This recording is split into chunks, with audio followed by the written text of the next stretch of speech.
Hello, this is Insadong, Seoul. In this video, we'll explore two famous tourist destinations in Seoul, Insadong and Ikseondong. Since these two areas are located in the same area, travelers often visit them together. To the right and behind you, you'll see a building in a large plaza. That building is the Seoul Craft Museum. The reason the Craft Museum is located here is related to Insadong Street. During the Middle Ages in Korea, this was the home of the Government Art Institute. It was called Dowaser and was responsible for official painting. It served as a sort of modern-day photographer. It painted portraits of important officials, scenes from palace events, and other scenes for national records. This naturally led to many artists living in the area. These paintings also provided the basis for many art supply merchants, which then expanded to include ceramics and tea houses, creating a vibrant art district. This historical context explains the presence of the Craft Museum here.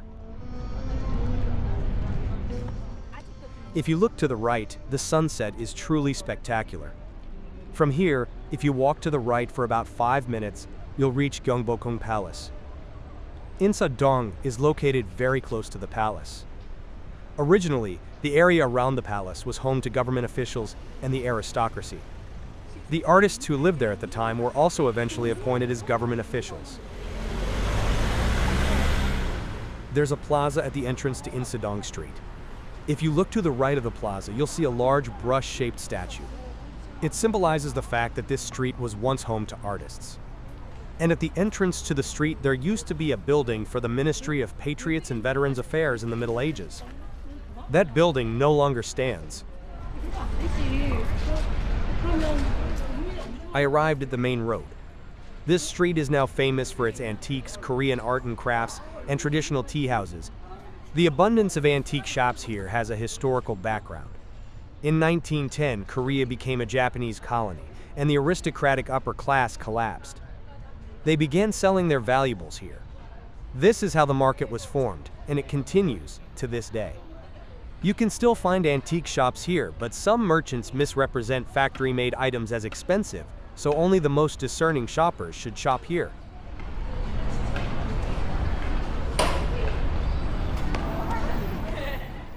To the right, you'll see a traditional Korean building. This is a popular spot for souvenir photos when visiting Insadong. You could consider it the center of the area. It's a space where various cultural events, such as pop-up stores and traditional Korean performances, take place. Insadong Street is a popular tourist destination for foreigners after visiting the palace. I visited around 7 p.m. on a Saturday. Despite it being the busiest time of the day, the streets were relatively empty. Perhaps it's because of the heat wave warning, but people are reluctant to venture outdoors. The real charm of this street lies in its narrow alleyways, rather than the main road. Since its origins date back to Korea's medieval times, there are countless shops hidden within these narrow streets. I'll take the alley on the left, and you'll understand why. If you look to the left, you'll see a traditional Korean building. It's a restaurant serving Korean noodle dishes. To the right, you'll notice a striking building covered in ivy. This building is a shopping mall called Samsi Gil, specializing in crafts. There are many shops run by craftsmen. It's fun to browse. As you enter the alley, you'll discover traditional buildings and hidden spaces that weren't visible from the outside. This is the charm that draws people to this street. Foreigners, in particular, enjoy it more than Koreans.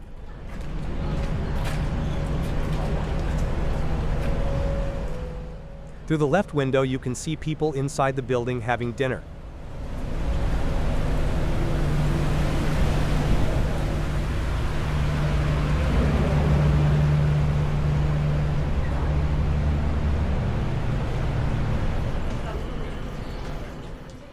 The traditional building on the left also looks quite old. Perhaps, in the past, that house was the home of a nobleman. A house with a roof made of tiles like that represented the wealthy class in the Middle Ages. Ordinary people couldn't afford such houses because they were so expensive to build. They had to use straw and wheat for roofing.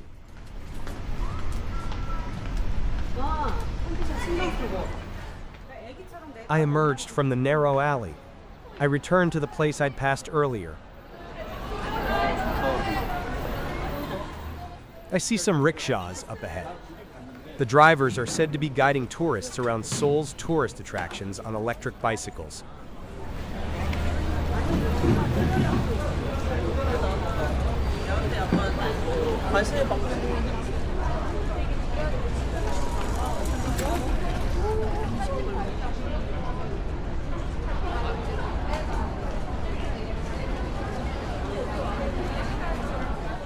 If you look to the left, you'll see the Samsi Gil building. That's the ivy-covered building I mentioned earlier. Entering the building, you'll find a variety of Korean crafts.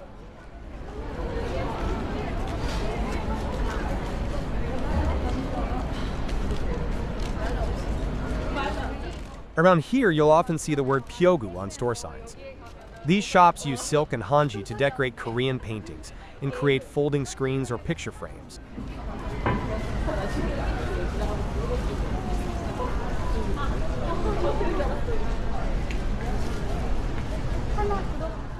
To the right, you'll also see a shop that makes brushes.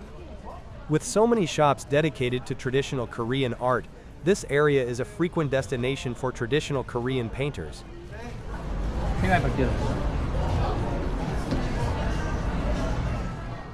If you look to the left, you'll see a famous dessert shop in Insadong. It's a Korean dessert called Yeongsu-dong. Originally, there was a dessert called pishmani, similar to cotton candy, that was eaten in Turkey. It was brought to Korea via the Silk Road and transformed into the Korean version of pishmani. It looks like a ball of string. It's said to have been enjoyed primarily by royalty in Korea.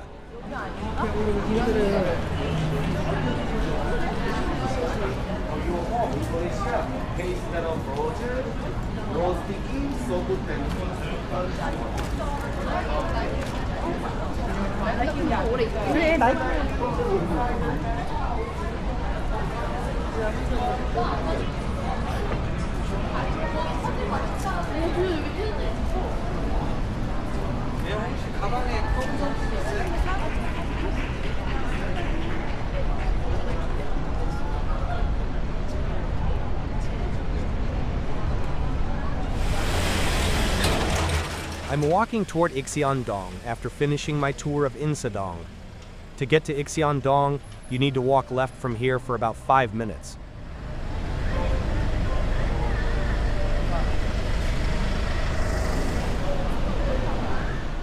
The building visible in the foreground is the Nakwon Music Mall. Built in 1967, it was the first mixed-use residential commercial building in Korea. This was the site of a traditional market, but with the rapid growth of Seoul, a dedicated car lane had to be built to relieve traffic congestion. The existing merchants strongly opposed this. The compromise was a completely open ground floor, allowing for car traffic, while the upper floors housed merchants. This area became a musical instrument mall in the 1980s, when rapid economic growth and improved quality of life led to a surge in demand for live bands. As the number of instrument merchants increased, so did the number of musicians, naturally leading to the area becoming a hub for the music industry. Before the internet was developed, many music professionals gathered here. My current location is marked on the map. After passing Insadong Street and Nakwon Music Mall, you'll arrive at Jongno 3J Street. This is Jongno 3J Street. It's been a hotspot for Seoulites for a very long time. For Koreans in their 60s and older, this was a famous hotspot in Seoul, along with Myeongdong, when they were in their 20s. Myeongdong has always been bustling, but this area once had fewer visitors. It's a place filled with memories for people in their 60s, but for those in their 20s, it was a boring place. Then, around 2017, the remaining traditional Hanok buildings were transformed into shops frequented by young people, and it became a hotspot again. This once dormant commercial district was revitalized. There's a wide sidewalk, but around 9 p.m., restaurants spread out their tables along the sidewalk to accommodate their customers. At that time, the area becomes so crowded that it's almost impossible to walk. You can imagine the entire sidewalk being lined with tables and filled with people. If you visit during that time, you'll see people sitting at outdoor tables and enjoying Korean barbecue. If you look to the right, you'll see the subway station. To get to the Icheondong traditional building street, it's right next to the subway station entrance. From here, turn left into the alley.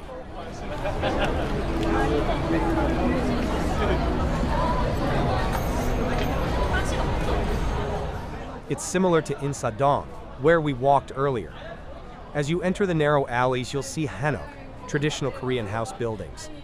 This area boasts the highest concentration of Hanok buildings in Seoul. If Insadong was a street of art, Icheondong is famous for its entertainment district.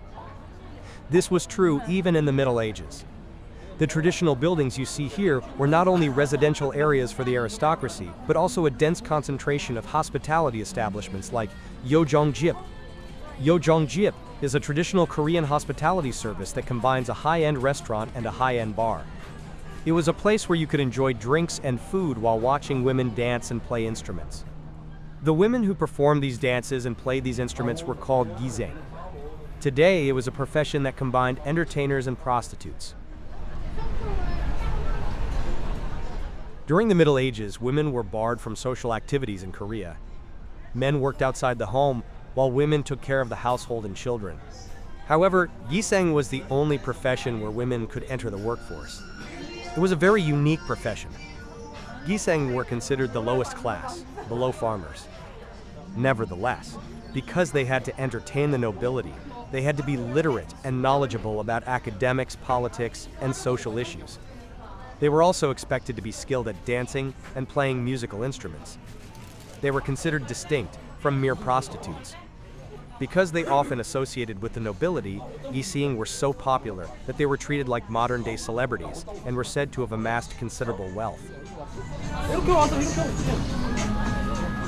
Until the 1980s, there were many Yeojong-jips here. Most of the Hanok buildings you see here were Yeojong-jips. Because they were traditional high-end services, not only politicians but also businessmen would use the Yeojong-jips when hosting foreign companies. Now those Yeojong-jips have completely disappeared. Some of the famous Korean restaurants in Korea were once Yeojong-jips. And now, the profession of giseng has completely disappeared.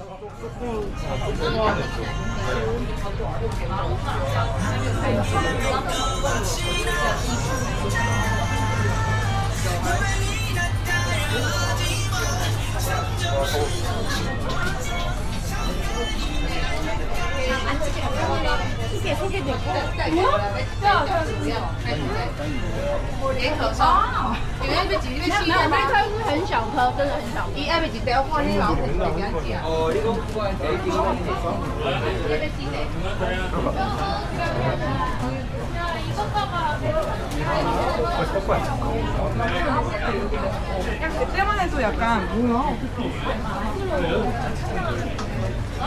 잘 챙겨요.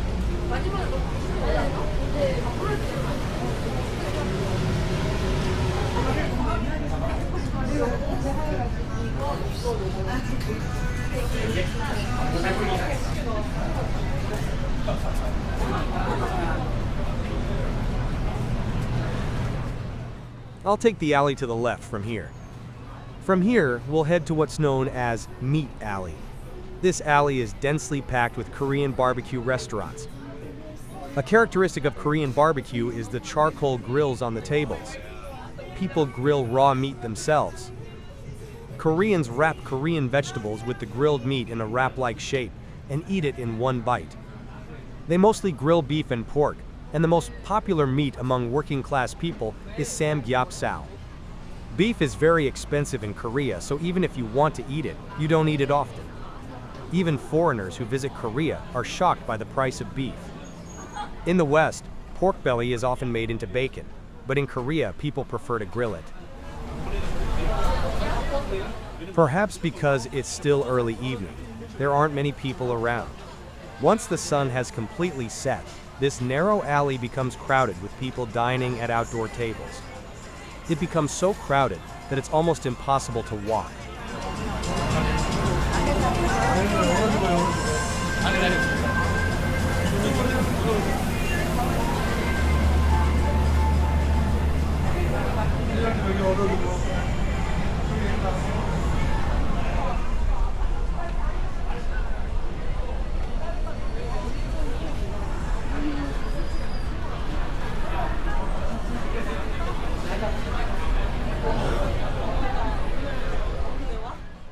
I exited the narrow alleys of Ixiandong.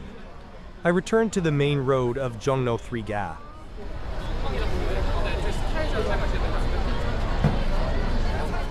You can see outdoor tables set up on the street here. It looks like the restaurants are preparing for dinner. Once the sun sets, those tables are also full of people.